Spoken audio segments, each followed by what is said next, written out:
કપડાનો માપ લેતી વખતે દરજી મને દુકાનની અંદર લઈ ગયો. હું લહેંગા અને ચોલીની સિલાઈ કરવા માટે સૌથી પ્રખ્યાત દરજી પાસે ગઈ હતી, પરંતુ તે થોડો ખરાબ સ્વભાવનો હતો અને હું ત્યારે જીન્સ અને ટોપ પહેરીને ગઈ હતી. ત્યારે તેણે કહ્યું કે આ કપડામાં તમારું માપ સરખું નહીં આવે. અને પછી થયું એવું કે શું વાત કરું મિત્રો. તો ચાલો કહાનીની શરૂઆત કરીએ.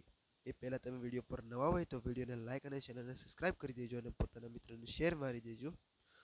મારું નામ સવિતા છે અને મારી ઉંમર 31 વર્ષની છે અને દેખાવમાં હું ખૂબ જ સુંદર લાગુ છું. મારા લગ્ન 5 વર્ષ પહેલાં થઈ ગયા હતા.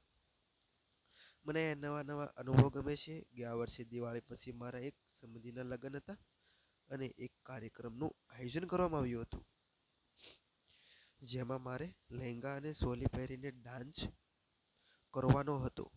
એટલે હું રંગીલા ભાઈ પાસે ગઈ, જે શહેરના ખૂબ જ પ્રખ્યાત મહિલા દરજી હતા, પણ તેનો સ્વભાવ થોડોક એના નામ જેવા રંગીલા હતા.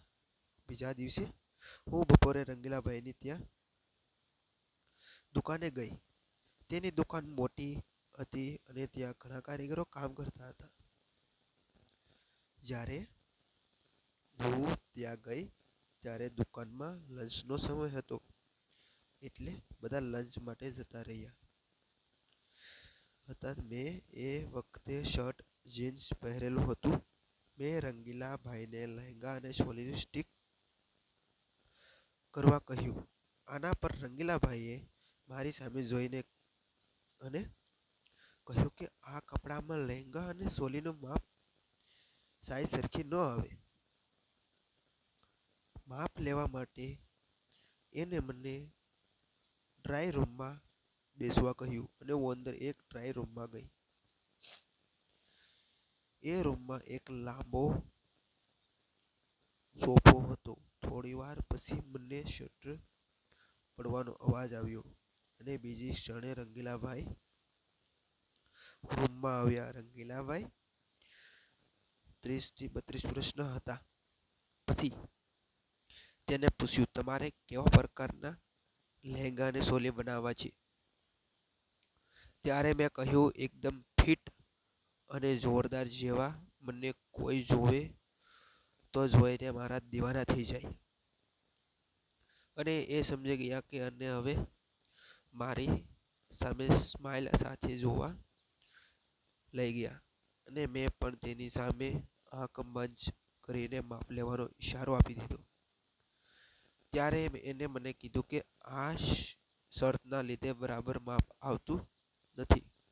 એટલે મેં કીધું કે તો હું શું કરું? તમને જે બરાબર લાગે એ કરો, માપ લો. અને મેં પણ એને સામે સ્માઇલ આપીને સહમત આપી અને મને પૂછ્યું કે શું તમને બેકલેસ બ્લાઉઝ જોઈએ છે?